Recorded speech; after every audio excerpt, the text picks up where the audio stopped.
Hi, everyone. Is it working? Well, this is a thrill for me to be on the stage with my personal idol, Pico Iyer, and it is just an absolute delight, Pico, to be able to do a Q&A with you about this wonderful, wonderful book. So Pico needs no introduction, but in case. Journalist, memoirist, travel writer, superstar. Pico is extraordinary, and I think Pico, in fact, I know you are the only person I have ever met who can personally speak to His Holiness the Dalai Lama about your family problems.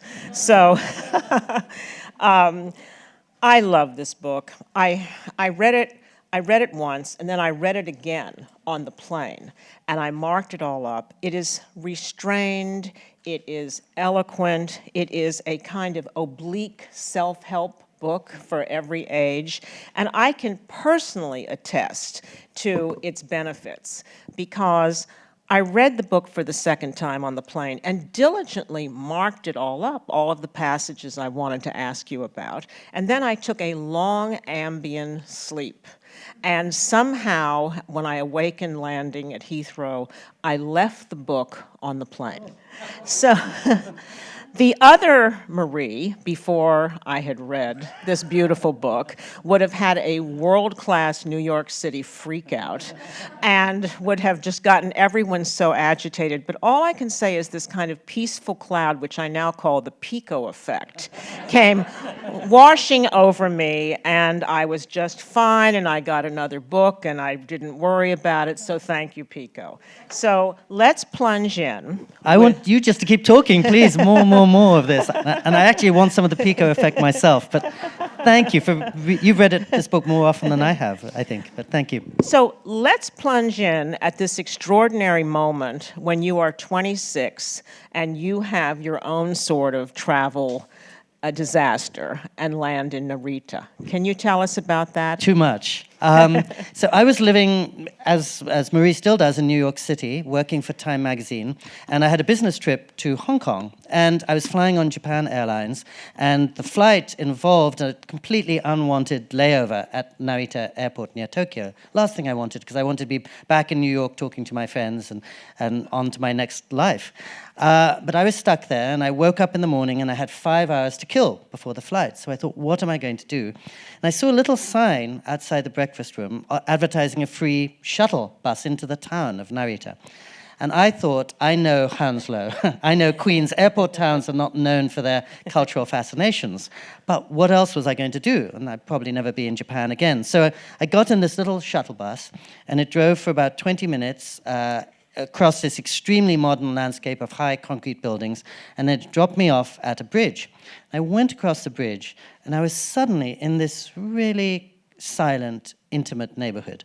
All the buildings were wooden. Shoes were left out perfectly outside each entrance. Through the windows at the back, I could see the first flash of gold and scarlet of the autumn colors. Nobody was there, hushed, and I walked through this labyrinth of lanes, and I came to an enormous white pebble courtyard, at the end of which was a wooden meditation hall. I'd never seen one of those before. I went in, and then I followed the hall around past some gravestones to the temple garden. And it was a late October day, blinding blue skies with the first pinch of coming autumn and darkness and cold. There was a group of kindergartners in pink and blue caps scattered across the lawn collecting autumn leaves. And somehow, as I stood there, and Marie knows this, having read the book twice, I thought, I know this place. I actually know this better than I know the street I grew up on in England, and I know it better than the apartment where I live in New York City. And so by the time I boarded my plane 3 hours later, on the basis of one morning, unwanted in an airport town, I decided to move to Japan. And it took me 3 years to extricate myself from my job, but finally I did, and I've been in Japan 32 years now, and it's one decision I've made I've never regretted. There's a marvelous line you write: if you were not going to live in Japan, it would be like a personal exile.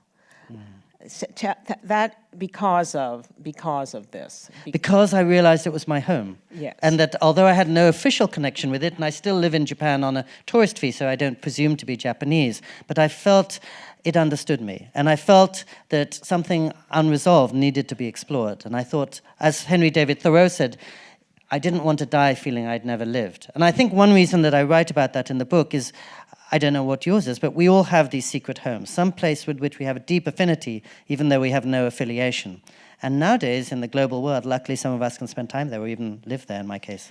And it's so interesting, the serendipity of you having this layover, because it turns out that Narita has a kind of profound history for Buddhists and has sort of had a beautiful neglected quality. Can you tell us about that? Exactly. And this is the one travel tip I can offer is any of you who's stuck in Narita Airport, you have a treasure right there in your backyard through the shuttle bus, because that temple is 1,000 years old. It's one of the great pilgrimage spots in Japan. People walk 46 miles from central Tokyo to be there. And so who would have imagined that enlightenment and a great cultural religious treasure would be found right behind an airport? The interesting aspects of aging and becoming, as you have become, the sort of bard of impermanence, really, really moved me when you wrote about the fire that you experienced in California. Can you tell us about that? Yeah, again, too much. Quite a few years ago, I was in our family home in the hills of Santa Barbara, California, and I saw this distant line of orange cutting through a faraway hillside. So I dutifully went downstairs to call the fire department.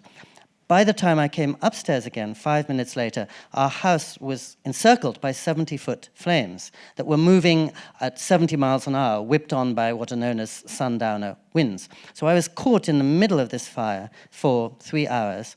And when finally I was able to escape, needless to say, it picked apart every last thing that we owned in the world. So when I woke up the next morning, the only possession I had was a toothbrush. And you know, such are the ironies well, the beauty of a writer's life is that when you go through something like that, you feel I'm not rendered powerless. You know this as a writer, that I can speak back to the world. And so the first thing I did was drive down to a friend's house where I was sleeping on the floor for many months, and I wrote an article about this, and I sent it to my bosses at Time magazine. And in fact, the ending of the article was a Japanese poem, a famous one, My house burnt down, I can now see better the rising moon. So I think even at that point, 1 hour after the fire, I realized it wasn't entirely a bad thing. In those days, Time magazine would have some people living in New York who would write the articles and other people who would cover them. And yeah, you remember those crazy days. So I said to them, for the first time in history, you have somebody with an eyewitness seat of the biggest fire in Californian history that wiped out 550 houses, and ours was the first to go down. So I can give you a vivid account of it. They said, no, we'll cover it from 100 miles away. And then finally they came to their senses. But I think one of the things the ways it features in this book is that after the fire, of course, I realized that everything I could replace, books, clothes, furniture, really were useless, and that I could live much more lightly on the earth. I only needed maybe 10% of what I had before. And everything that was really precious, memories, notes, keepsakes, they were gone forever. And so it was in some ways a good chance to start my life over in my early 30s. There's a line that really, again, so moved me that I circled, which is about living your life by subtraction to make an addition so that the moments that remain are fully charged, more fully charged. Subtraction, yes. It becomes an addition. Yeah, thank you for reading the book so carefully. Many of you know, you know Japan, and you know that the classic Japanese tatami room will contain nothing but a vase and a scroll. And because there's nothing there, you bring all your attention to each of those objects, and you find a whole universe within them. And Japan, I think of as the great epicenter of subtraction. If we took 6 of these objects off the table would actually become more potent and more eloquent. And actually, you may not know this, but this is a very small book, and I spent 16 years making it as tiny as possible. And that's difficult, because you can tell already I'm of Indian ancestry, which means my mind is a Bollywood stage set in hyperdrive, singing, dancing, caterwauling, somersaulting round the clock over bright, riotous colors.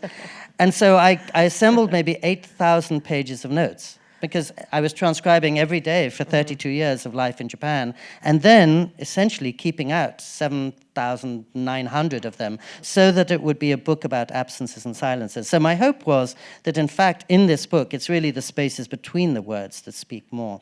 And, apart from Japan, I think it's a universal phenomenon. I'm sure all of you have had the experience sometime of going into your sweetheart's room when she's not there, and you just see a strand of hair, or a postcard, or a letter she's writing. And in fact, she comes home to you in all her vulnerability and hopes and longings much more powerfully when she's not there, perhaps, than when she's 2 feet in front of you talking. And so when people ask me why did I leave Midtown Manhattan for Japan, I would say in search of the empty room. And in search of the way the empty room fills you up in a way a cluttered room never could. You speak of leaving New York as leaving a cacophony of some sort. Yes. Yeah, and this is in search of this. Yes. So now you come to Japan and you see it with, as you say, fresh eyes. And now let's go right to the moment where you go to see the Zen master and an encounter changes your life. Yes. So when I left Japan, I was in my 20s. My parents were living in California. And so I thought I should go and live in a monastery in Kyoto for a year. It seemed the perfect complement to my high-paced life in Time magazine, 4 blocks from Times Square. So I went to the Backstreet Monastery to live for a year. My high-minded year lasted exactly a week, which was long enough to see that a monastery in the backstreets of Kyoto is all too similar to an English boarding school. And I'd served time in those for 10 years already. So I left the monastery for actually an even emptier room along the back streets.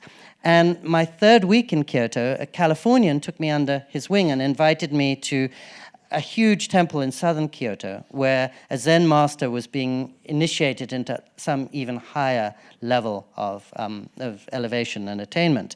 And I was placed in a small foreigner section, and there was a Japanese woman next to me, and she asked me if I liked Bruce Springsteen, and I confessed I did. And then she asked me how I felt about Audrey Hepburn, and my response was the right one. And then she asked me how old I was, and I was almost the same age as she. And that was the end of my monastic year. The book I'd contracted to write about my life of serene contemplations became a book about watching this young Japanese woman transform her life as dramatically as Japan had after World War II. So when I met her, she's now my wife, Hiroko, she'd never been on a plane. She'd barely been outside Kyoto. And the asterisk behind the story is she was also a married woman with 2 kids in the suburbs of Japan. Yes, that's quite an asterisk. Yeah, I probably should add that. In Japan. I think definitely we need to add that. It certainly added to the drama. Yes, and your first date, essentially, was going to a birthday party. With her, yes, you really know my life well, Marie, exactly. Her the Pico effect. Her daughters, now our daughters, 5th birthday party. She extended the invitation to a few of us who were there. I was the only one who took it. And later I thought, it's like a fairy tale when the princess says, will you come to a 5-year-old birthday party? It's only the sage who decides yes and then has his life transformed. So what did you think? Was it love at first sight? Did you think, how can I be a foreigner and an outsider in this culture? How do I dare to? Tell us now the backstory of the front story. You've been to Japan, have you? Yes. So everyone who's been to Japan knows people there tend to be very reserved and shy. My soon-to-be wife was the opposite. She would quickly say she's the Indian in the household and I'm the uptight Japanese. So initially I was just so excited that a Japanese person would extend herself with such warmth and friendliness to me. And then when I found out she was married, I thought, well, I'd better not. I'd better observe the lines here. But in retrospect, I did write a whole book about this 31 years ago, and a part of it was I've always been interested in the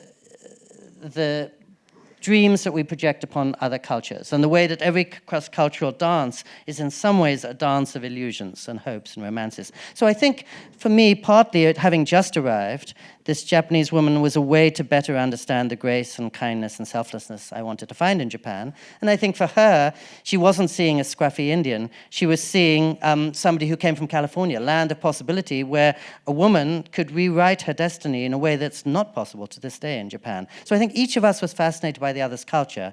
And then in reaching towards that other culture, of course, we grew ever more interested in one another. But Hiroko, who I'm delighted to say is here with us today, is just an extraordinary, sort of an extraordinary person. I mean, there she is in her black leather motorcycle jacket, on her motorcycle, going off to work every day. And so, in a way, like the city of Kyoto, a blend of kind of the most sophisticated and the most traditional, Hiroko becomes a kind of a perfect person. A perfect person, exactly. And also, I've always been drawn. I live in Japan on a tourist visa, partly because I find official corporate Japan to be home to the least interesting and imaginative sides of the culture, and I'm much more drawn to the private, the interior, and the domestic sides of Japan, which are full of secrets and surprises. So in that sense, the women's Japan was instantly more fascinating to me than the men in their three-piece suits in their offices, and certainly she was an ideal representative of that. So can you tell us about this remarkable way that you live in Deer Slope and your rituals with your ping pong club and your gym? But the two rooms I was just mesmerized by. Yes, and just before I do, you asked so perfectly about the old and the new in Kyoto and in my wife, and I do think of Japan a bit as an old man in a Planet Hollywood t-shirt. In other words, many of you know that Japan's really more up to the moment than anywhere else. It's taken in everything from all the cultures of the world, but that doesn't make it any less old or any less Japanese. And so one of the reasons that I describe my wife at length is that even though she's zipping around on a motorbike in a leather jacket to sell Paul Smith clothes before going to a heavy metal concert, every morning she wakes up and heats her father's favorite cup of tea and puts it out for him on the household altar, though her father has been dead for 6 years. Every day she's got a day off from selling semi-punky English clothes. She gets into a bus and a train and another train and another train to go to what in Japan is known of as a city of tomorrow, a graveyard, to fill in her long-departed grandmother and her late father on the family news. So exactly as Marie was saying, on the surface, she couldn't look more up to the second. And deep down, she's guided by the kami-sama, as they're known, the spirits and gods of Japan from 1400 years ago. In terms of our living arrangements, which I don't recommend for anybody, we do live in a rented two-room apartment, maybe 2/3 the size of this stage, formerly population 4. We pay, as if we were students, $700 a month for it. We live in the middle of nowhere. Although I'm a functioning journalist, unlike Marie, I've never used a cell phone. We don't have a car or a bicycle. We don't have access to any media, actually. And it means that the day lasts 1,000 hours. And when you asked about my day's routine, I wake up, we have a simple breakfast, we listen to Handel or Bach, I make a 9-foot commute to my desk, which I inherited or stole from our then 10-year-old daughter, so it's liberally appointed with pictures of Brad Pitt and Hello Kitty. I just sit there for 5 hours, that's what a writer gets to do, go nowhere. I take 2 walks around the neighborhood, which is really when I do my writing, because it's when you're away from the details that you can seize the larger picture. I make a strong cup of tea. I gather some sweet Japanese tangerines. I go to our tiny terrace and engage in a rich, deep conversation for an hour with Zadie Smith or George Sanders or George Eliot, whoever. In other words, I read a book in the sun for an hour. Then, as Marie was saying, I go and play these furious games of ping pong with my mostly 70 or 80-year-old neighbors. And then I come home and I still have 6 hours free in the day. And I realized that when I'm visiting my mother in California, certainly when I was living in New York, 2 hours, 6 minutes would be a luxury. And so I think when I went from New York City to Japan, I was really going in search of 2 things, freedom and time, and just feeling that it's in the margins of our life that really we make up who we are rather than in the central text. And the margins would be really wide. One of your favorite ping pong partners, who's in her 80s, gives you a powerful lesson about standing still. Can you tell us about that game that you played? Well, that's one of the many details you picked up on that I've forgotten, actually. So maybe you should tell me. Well, so there was a moment in the book where you're just sweating profusely, running from side to side at the ping pong table, and is she called Mrs. Matsumi? Oh, yes, I know. Yes, that's right. So one of my many adversaries, and I'm lucky to get 1 point every 3 months off of her, is 85 years old. I think I call her Mrs. Fukushima, maybe. Yes, here. yes. And at one point, as Marie was saying, I'm running this way and that, and she's just absolutely like a statue. And at one point, at the end of a game, I said, "Why are you never tired?" And she said, "Because I never move." So she just deploys her paddle to extraordinary geometric effect. Do you see what I mean about the self-help, the oblique? This is the Pico effect. Yeah, that's a lesson I didn't even know I was imparting, but yeah. But Pico, along with Hiroko and marriage comes an entirely new set of dramas that were going on in her family. It's become your family. So can you tell us about some of them? I can.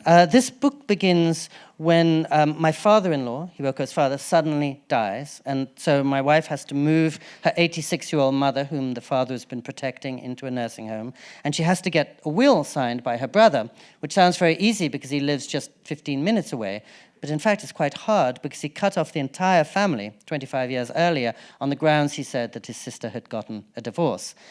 And I think when I wrote this book, I deliberately, the British edition has a subtitle, Japan's Season of Fire and Farewells, but the American edition doesn't mention Japan. And in this book, I'm trying to remind us all of the ways in which Japan is no different from England or the United States, even if the stories play out in a different language. And so I think when I first arrived in Japan, many of you have been there, you know this sensation, you're hit most by everything that's zany and Western and modern. And all the things that we read about in the media, the robots officiating over weddings or wild goth fashions, the phenomenon that's got a lot of play recently, in the US at least, whereby if an elderly couple don't have a daughter to look in on them, or if she's moved to Camden Town, they will literally hire an actress to come and visit every Sunday and knock on the door. "Hello, Mum. Hello, Dad. I've really been missing you. Let's have a lovely Sunday afternoon together." And to us, that sounds strange, but to them, it's a very practical way of filling a hole in the heart and suspending disbelief. So we hear a lot about those aspects of Japan, but of course, when you're in the middle of a family or a neighborhood or a ping pong community even, you see everything that all of us could recognize. So my in-law family has much the same divisions you would find, I think, in any community in the world, though I think they're more painful perhaps in Japan because the family is so much the center of everything, and the departed ones are almost the reigning gods of Japan. So it cuts to the core in Japan even more than it would in California. But this particular brother, who Pico doesn't use his real name in the book, has a kind of remarkable history. And I'm particularly interested in this because Pico and I were discussing backstage. My last book was about a complicated relationship I had with my own brother, so you can only imagine how I honed on this with absolute fascination. Tell us about, you call him Masahiro. Yes. Tell us about he's a Jungian analyst, for God's sake. He's one of 4 whoever was sent out to study abroad to become a psychiatrist. So tell us about him. So, although I've known my wife 32 years, I've never met my brother-in-law. So I only know about him through my wife, who's still very devoted and forgiving towards him. And she always says that he was one of those people who at a very early stage could see what was coming in the future. So he refused to take abacus classes, as other children did in the 1960s, because he said soon there are going to be these machines that will allow us to calculate things without an abacus. And when his father was pushing him towards studying economics, he said, no, post-war Japan has a confused or maybe broken soul. More important than economics is psychology. And so, as Marie was saying, he became the rare person in Japan to study psychology. When I moved to Japan in 1987, Greater Tokyo, population 15 million, had 4 licensed psychotherapists. It basically doesn't happen in that culture. He came to study in Kansas for his master's degree, and then he went to the Jungian Institute and got a doctorate in Jungian psychology, and then came back to Japan. So none of us really knows entirely what's going on in his head and why he cut out the family. But a part of me thinks that he was bringing this very Western tool for dealing with suffering to a deeply Eastern culture. And it doesn't compute and it doesn't translate. Most of you know the Buddha famously said, if there's an arrow sticking out of your arm, don't argue where the arrow came from or check out its length or talk about it, just pull it out. That's the solution. That's how Japanese medicine of the soul works. In California, they would discuss the arrow a lot, because that's how psychotherapy works. And it's not to say either method is better or worse, but it is to say that Jung and the Buddha make a strange match. And therefore, a part of us thinks, and a part of the notion of the book is, I learn a lot from Japan by the fact that then they don't approach things through analysis. They're much more pragmatic. If there's a problem, solve it, rather than discuss it endlessly. And after Marie was asking about my first date, probably my 21st date, I took my bride-to-be to a movie, and I found that in Japan, the ideal date involves you go with a loved one to a movie, you take it in with rapt attention, you go home, and you never say a word about the movie. Because silence brings you together in a way that words can only separate. Words are about division, and silence is about communion of a kind. And so in the same way, Japan, you all know, is the spiritual home of conflict avoidance. It's where people are very good at never coming into direct confrontation. So in this tiny apartment, I was watching our son and daughter go through adolescence. And you know that's the same story everywhere in the world. But when my wife would be cleaning up around our 14-year-old son's space, she would find all the kinds of magazines 14-year-old boys have that they shouldn't be having, and she'd silently throw them out. And he would come back and silently register that his mother had silently thrown them out and silently replace them, I'm sure. And so it would go on, but never a raised voice, never an accusation from either side. And I think there's a real sanity and wisdom in navigating the world by assuming you're on the same side of the table as another person, rather than that person is your enemy. So again, one of the things my brother-in-law did was to write the letter that every psychoanalyst recommends, everything that your parents did you wrong. But then, unlike what they recommend, he sent it to the parents. 25-page letter. This is, yes. And sent one to his sister. And she was saying, well, my wife says, well, many of the things he said was right, but was it a good idea to say them? And so I think this book is a bit of a homage to silence. Yes. And the virtue of honoring the unsaid. Restraint. Yes, Yes, restraint. yes, It's exactly. the lesson that you take away. So when that letter comes, because it seems a kind of he understands, he's Japanese, the powerful effect this is going to have. So I immediately go to the Western psychoanalytic, and as I'm sure you did too in the beginning. Why? In other words, why would he send that letter coming from the culture that he did?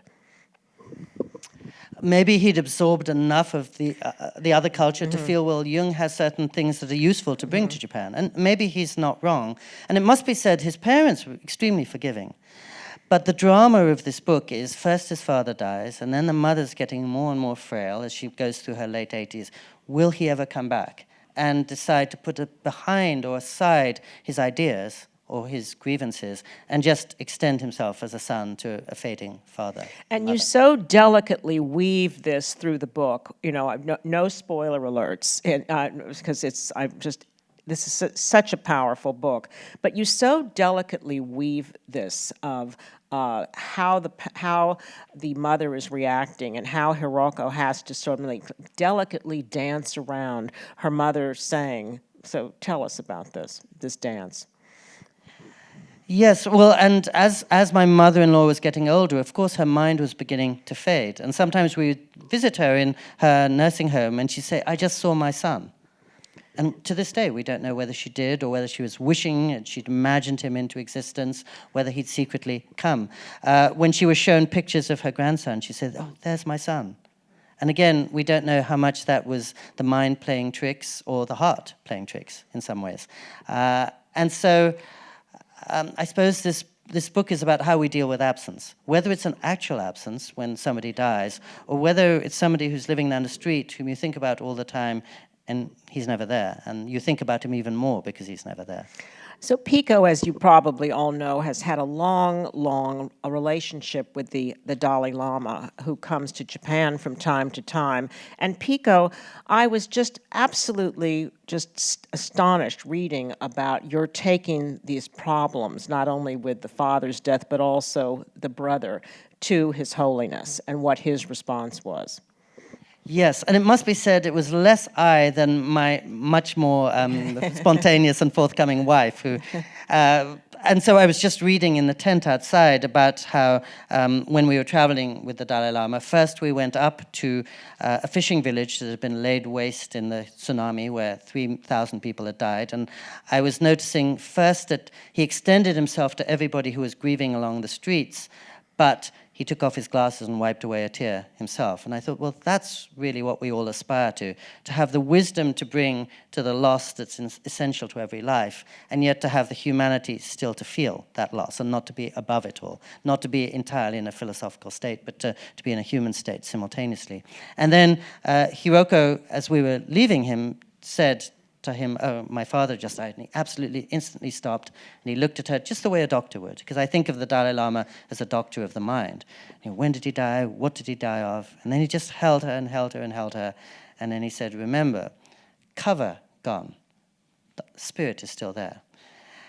And in some ways, he almost didn't need to say that in Japan, because in Japan, the dead are not seen as absent. They're people living in the next room. The dead are all around us in Japan, which is why my wife prepares his tea for my late father-in-law every breakfast time and goes to the graveyard to talk to their parents. And sometimes people will say to me, "Isn't it crowded in Japan?" Because 127 million people in a tiny island.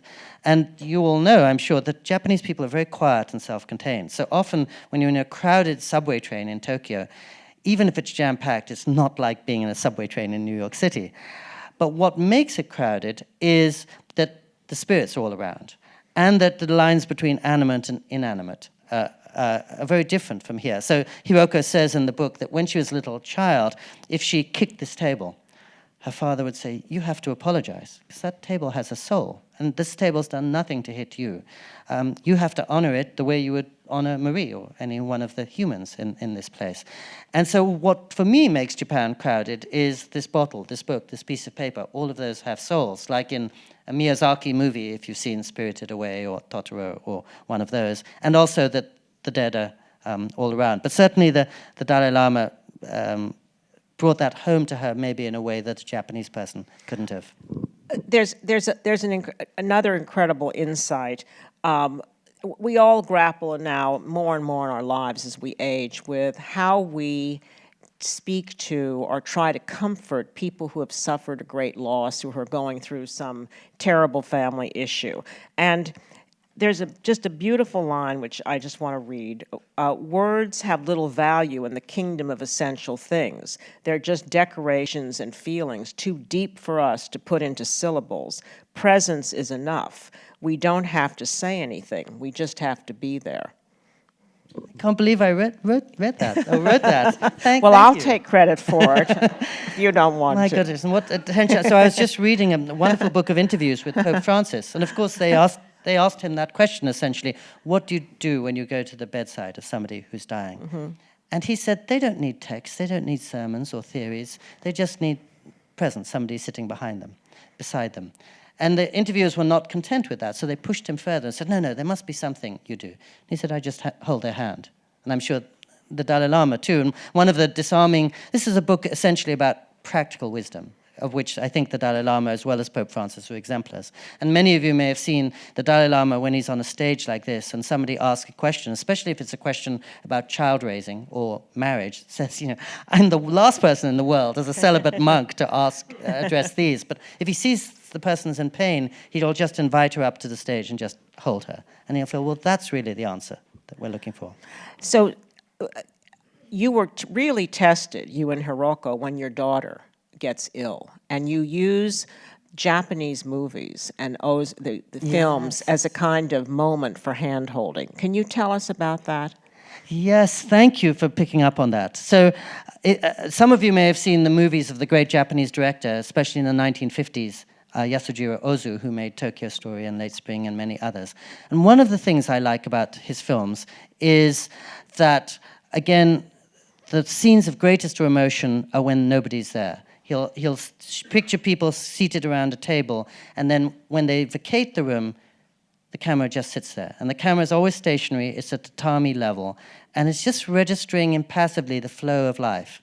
And quite often in one of his films, there'll be a sound of a boisterous festival outside, but there'll be somebody weeping in the room next door. And I think his films and this book is about trying to bring together the sorrow implicit in life, which always ends in death, and the joy that it makes immediate to us. The Japanese are wise enough to realize that it's the fact that things don't last that means that we have to celebrate the beauty and wonder of them right now. We don't have limitless time. So make the most of this radiant Sunday afternoon in London, or this rare chance to talk to Marie, or whatever it might be. And one of the things, and one of the beauties of an Ozu film is nothing's happening, it seems. A neighbor looks in, a train goes past, an old man says, "Oh, really?" That's about all he ever says. But then you realize that the train is taking away his daughter and he'll never see her again. And then you'll realize the neighbor is looking in because she's just lost her husband. And then you'll realize that he's saying, "Oh, really?" because his feelings are too strong for him to articulate into words. And so at the very end of this book, I say, well, this is a book about nothing happening, which is really where everything is happening. And in my 16 years of working on this book, one of the things I tried to do was take out all the drama, all the bold type stuff, all the eventfulness, to catch what's really the heart of every life, which is that quiet river running along, where the water's always changing, but the river's pretty much the same.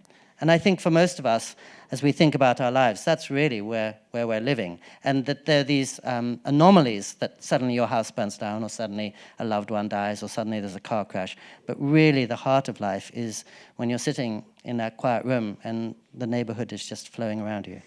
So your daughter thankfully recovers and is very well now, but there is a moment of drama that you didn't quite strip out, and I'm very glad as your reader, that you didn't. And that's the moment where Hiroko decides that she is going to confront her brother and seek him out where he is a professor. Can you tell us about that? Yes. So finally, in order to get the will signed, my wife decided to, as it were, ambush her brother, because she'd found a lawyer, and the lawyer had sent a letter and gone to the house and done everything, but no response.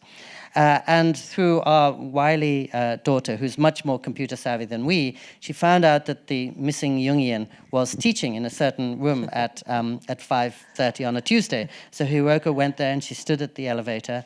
And as soon as the brother came out, within a second, he registered his sister, though they hadn't met for 25 years.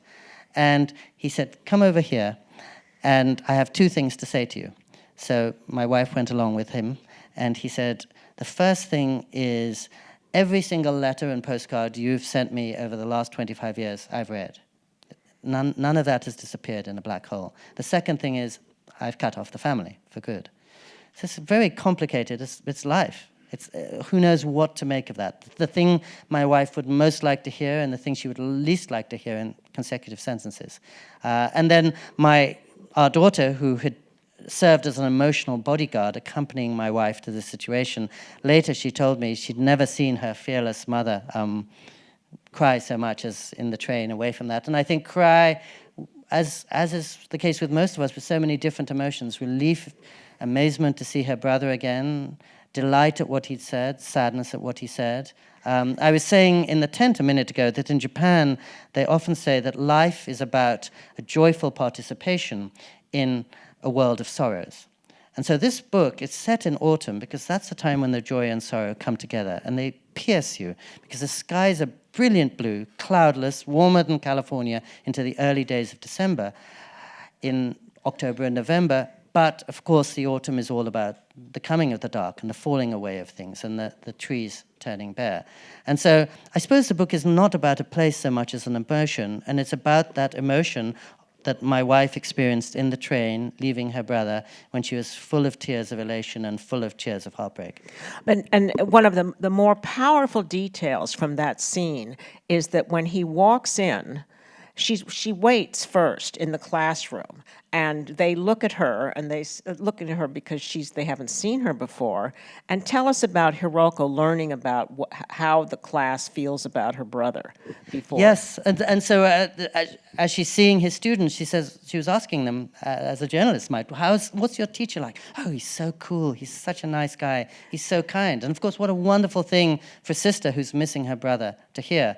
And I'm still very touched. There's a strain in this book that every few weeks I'll wake up and I'll see my wife crouched over the table writing a postcard. Who is it to? My brother. Really? Yes, I just want to tell him that we're fine and that his nephew and niece, who's barely met, are doing well. And I just want to keep the connection there for whenever the moment changes. Who knows which incarnation it will change in. But I suppose I'm instructed and humbled by my wife's loyalty to her missing brother. But there's subtle signals that indeed the moment may change. Didn't he walk in wearing a baseball cap with the very team insignia that Hiroko's father had taught Hiroko and him to love? Yes, exactly. And also Hiroko, who's right here, if she were here now, she would say how when they were little children, their father said, it's very important when you get married, your first commitment is to your marriage, to your wife and your child before your parents. And so her brother might well say, I'm honoring exactly what our father taught us. And it's a pity that I don't have connections with my mother, father, and sister, but I'm a steadfast protector of my wife and children. And in that sense, too, maybe he's honoring his father. We can't run. My last book was about shadow fathers, and it was about the fact how when we're young, at least in my case, all you want to do is be the opposite of your parents and chart your own destiny and make your own course and define yourself by difference. And as the years go on, you look in the mirror and you're 100% your parents. And I'm sure that's the case with my brother-in-law too. The poet Adrienne Rich once wrote in one of her poems a line that I love, which is, at a certain point you put your arm into your sleeve and your mother's hand comes out.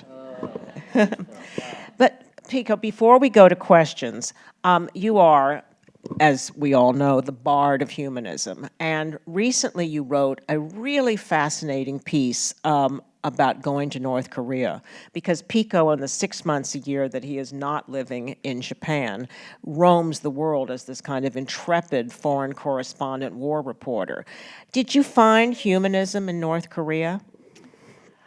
It's hard to find. But the only reason I've ever traveled is to put a face and a voice to what are otherwise abstractions. And I often think in the age of information, we know less than ever before about the rest of the world, and often least of all about the places we hear most about. And so that's why when I travel, I do tend to go to Cuba or Iran or North Korea. I first went to North Korea in 1990, and then I went back a few years ago to look at the movie industry. Many of you may know Kim Jong-il, the last leader of North Korea, had the largest private video collection in the world, 20,000 titles. And they have a huge movie studio in the middle of Pyongyang, the capital of North Korea. And I actually went into a screening room there as if I were in Beverly Hills and watched a movie screened by a North Korean director. And of course, in North Korea, you're walking through this Potemkin world. You go into a subway and somebody will say to you in English, how are you? How are you finding our country?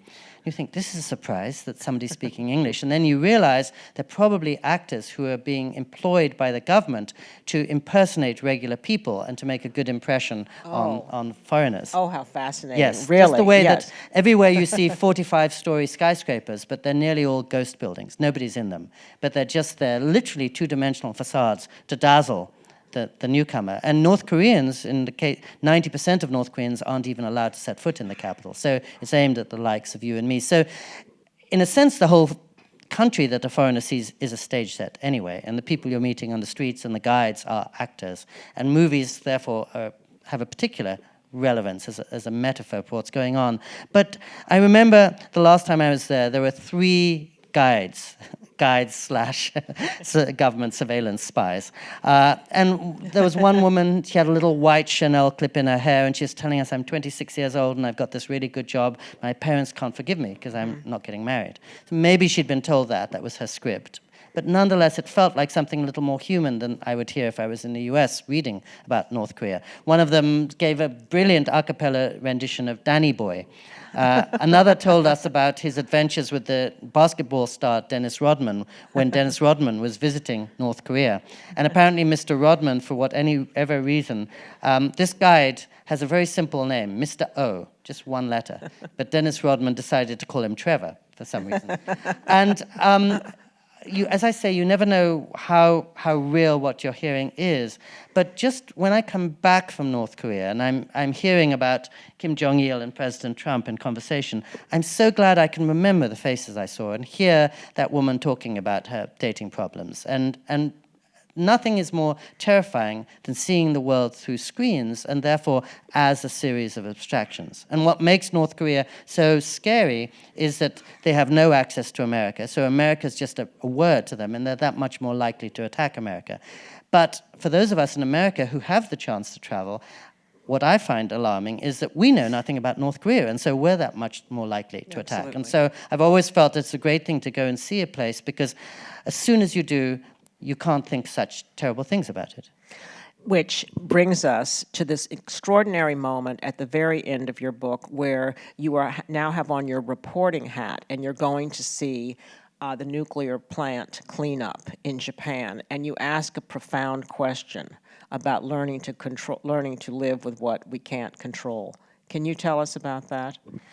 Well, I think you just said it perfectly yourself. But when I moved from the United States to Japan, I thought I'm moving from a country committed to the pursuit of happiness, which is on the Constitution, to a country committed to the Buddhist notion of the reality of suffering. In other words, I'm moving from endless summer to a culture based on autumn, and based on the knowledge that autumn is leading to winter, but autumn is also the first step towards spring.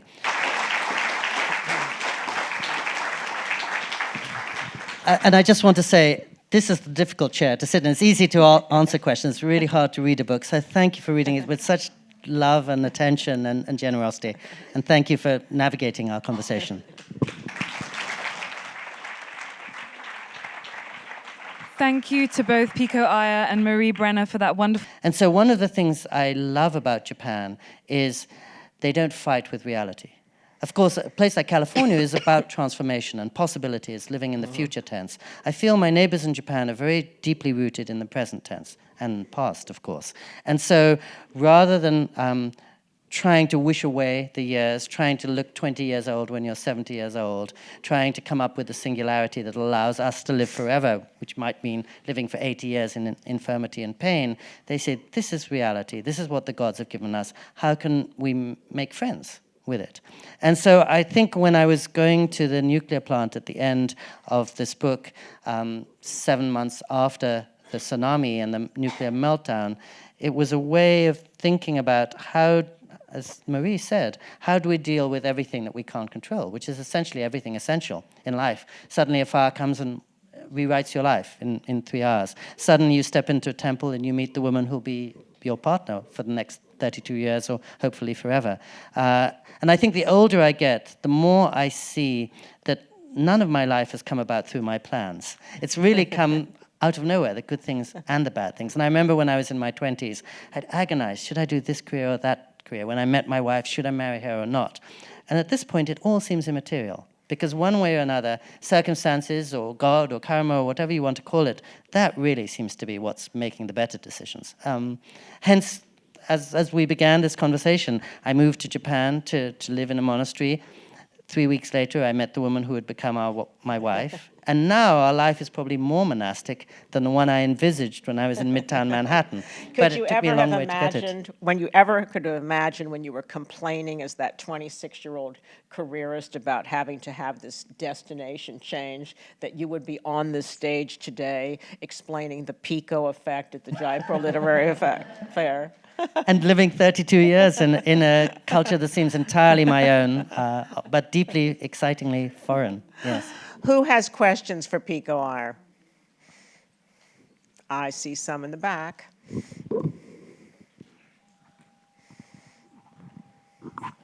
Thank you for this fascinating talk. You said the Japanese are masters in avoidance of conflicts, or they don't voice it or don't express it. But as you know, the standard teaching is that if you don't deal with the conflict, it just reappears in a different form. That is the standard teaching of the psychoanalysis, the Freudian and Jungian thinking. So what do you think is the core of the Japanese life? I mean, do they believe that if you avoid conflicts, the conflicts will die away, or to live with the conflict just a part of life, or how do they deal with it? Well, that's a beautiful question. And for example, if you and I had very different views, I probably would know that. And my stating that, or confronting you with that, or asking you to change probably isn't going to achieve anything. In fact, it's likely to push us apart. So it's not pretending that the conflicts don't exist. It's rather realizing that words often compound or intensify a difference rather than solving it. I never forget, we travel with the Dalai Lama every year across Japan in November, and we were once traveling up a hill near the town of Hiroshima, and as the Dalai Lama was walking forwards, a young woman strode forwards. Dalai Lama, I need to talk to you. She's clearly very, very angry at him. And we went into a temple, and he blessed it, and he started chanting within the temple. And as we were sitting there, we could hear her shouting outside. And I thought, my goodness, what's going to happen when he comes back out and has to face her? I'm just hoping that the bodyguards will whisk her away. And when he came out, to my surprise, he said to the bodyguards, bring her towards me. And then he just cupped her face in his hands, and he looked deep into her eyes, and insofar as he could in English, he conveyed to her, I have nothing against you. We have more in common than apart. I'm your friend. We're humans subject to the same frustrations. And I don't know if that really helped, but what he was doing was finding the common ground with her, not running away from her, but at the same time bringing her close to him and looking at what they have to share, rather than the disputes of the moment, which might keep them apart. And when I see those kind of things, I always think that every moment, every hour, many of us are facing people who disagree with us. But will we want to fasten on the disagreement or the many possible points of convergence? So in the example with our son, probably if my wife had said to him, don't keep those magazines, she's not telling him anything he doesn't know, and she's probably making things a lot worse. And when he, coming back, doesn't say to her, why did you get rid of the magazines? I think, again, as you said at the end of your question, working with the way things are rather than trying to make them other. When I first met my wife, she said something along the lines of, well, clearly you, Pico, are difficult and impossible, so I, Hiroko, have to change. I thought, wait, that's surprising. If I was in California, the person might say, you have to change, Pico. But she was saying, no, I have to change to deal with the imperfect reality that is you, Pico. And when I heard that, I thought, gosh, well, I need to change myself to deal with the imperfect reality that is Hiroko. And it's a whole different way of not expecting people to transform themselves constantly, but adapting to the circumstance, maybe.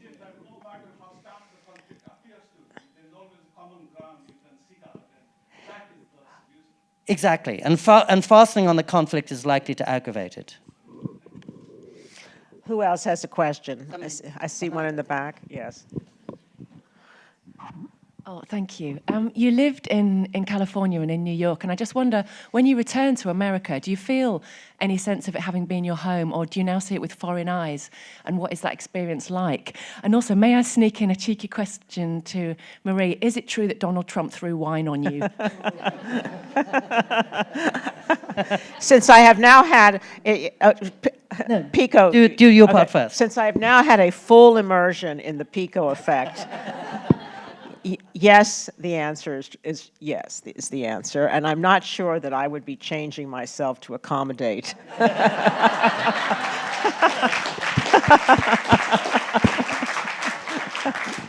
So, Pico, what is it? That's a very good question. What is it like from when you go back to Trumpistan in your other life? And Marie, you were saying that very calmly. You haven't sent him a 25-page letter about the many things, terrible things he did to you. So it's a curious thing. I was talking at the beginning about how the minute I set foot in the airport town in Japan, I felt at home. I've been officially resident in the United States for more than 50 years, and I never begin to feel American. It's an extremely hospitable place, and everyone there is more than ready to take my parents and myself in as fellow citizens. But as you know, your sense of belonging doesn't have anything to do really with the passport you carry or the forms that you complete. And so America's been such a great home to me, but I don't at all feel American. Certainly, every time I come back from Japan, of course, I'm shocked as soon as I arrive in San Francisco airport. Why is there trash on the floor? Why are people shouting? Why is the person at Starbucks when I order a tea giving me coffee? It doesn't happen in Japan, even with the language problem. One of the blessings, though, I think nowadays, so many of us have partners from other cultures. So when I'm in Japan, I love dragging my poor wife to all the temples that she grew up among that she might never want to see otherwise, and pointing out how beautiful Kyoto is. As soon as she comes to America, she reminds me of all the beauties of America that I might be blind to, because I think most of us are acutely conscious of the things that don't work in our homes and forget some of the blessings of our homes. So it's great to see America through Japanese eyes and to be reminded that as a place of opportunity, I think it's still beyond anywhere else. Nobody talks yet about the Chinese dream or the Japanese dream or even the Canadian or Australian dream. If you're a young kid in Shanghai and you want to remake the world, you'll probably go to California, to Silicon Valley. And it's still got, and I think legends have a durability, however, even when realities change. So the American reality is less friendly than it used to be. But the American dream, I still think, beckons a lot of people, and beckons a grateful immigrant like myself, just the way it always did. That said, all things being equal, I would spend every hour of my life in Japan. Never go to California. Who else has a question for Pico?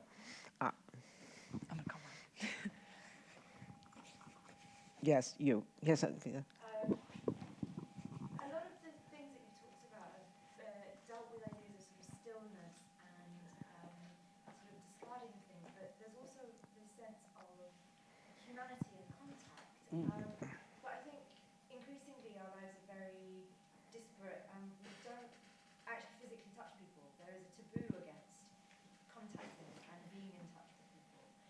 How do you think different cultures, or the different cultures that you've experienced, deal with that particular sort of separation that we have now increasingly with people? And what are the sort of, I suppose, the ways around it?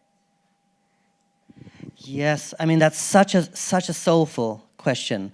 And the way in which connection now nearly always is used in the context of a phone or a plane and not of a human being.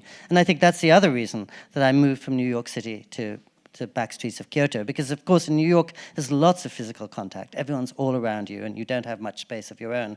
But how deep is that contact and how humane is it? In Japan, people will never touch you, but they're touching your heart all the time. One of the things that always interests me in Japan is that, as you may know, the level of English proficiency is lower than in North Korea, or in Nepal, or Cambodia, or Tajikistan. Among the 30 countries in Asia, Japan is tied with Afghanistan as for 29th in terms of English proficiency. But the people there are so good at reading body language and so good at attending to others. And when you meet a Japanese person, her first thought is not to advance her agenda, but to find out what your needs are and how to make you feel comfortable. And so in that sense, the Japanese commitment to caring about others and to defining themselves not in terms of their isolated selves, but in terms of a circle, is really moving. And for somebody who grew up in England and the United States, something I want to learn from. So again, there's not the physical contact, but you feel loved and encircled and spoiled by Japan to an extraordinary degree. And nowadays, Japan's enjoying a great tourist boom. And almost every one of my friends who goes to Japan for the first time comes away with one of two stories. The first story is she came upon a stranger in the streets of Tokyo, and that stranger walked 3.5 hours out of her way to deliver her safely to the hotel, even though she spoke very limited English. The second is she goes into a convenience store, just buys a Mars bar, walks down the street, it starts to rain, and the convenience store owner runs after her to give her an umbrella because she's so worried that she might get wet. And so those are forms of human connection. I suppose Japan, when people ask me why of all the countries in the world do I live in Japan, I would say it's the kindest place I've met. And in some ways it's the most human place, which is interesting because our notion of Japan has a lot to do with robots and high-tech machinery and the like. There's a piece in the FT magazine today about robotics in Japan, and she was explaining why robots are so prominent in Japan and looked on differently. But I think she had omitted the most important thing, which is when I first went to Japan, I thought everyone's functioning as flawlessly as machines. This is a bit of a robotic society. Now I see, as I was saying to Marie earlier, that actually robots have souls in Japan. It's not that humans don't have souls, it's that everything does have a soul, including robots. So they're not seen as two-dimensional creatures. They're seen as alive the way you and I are. And so that sense of everything being alive and human and therefore worthy of our respect is really inspiring to me there. It's such a good question. All of us are thinking about how to make our peace, I think, with that sense of dislocation. And that's probably one reason I've never used a cell phone, because I don't want to. The more I'm looking at a small screen, the less I can see the larger picture, and the less I can see Marie or you or my wife in the front row. Pico, you are indeed, as your TED Talks that's get millions of views attest to, a citizen of the world, someone who carries your home within you. Thank you so much for this wonderful, wonderful session. And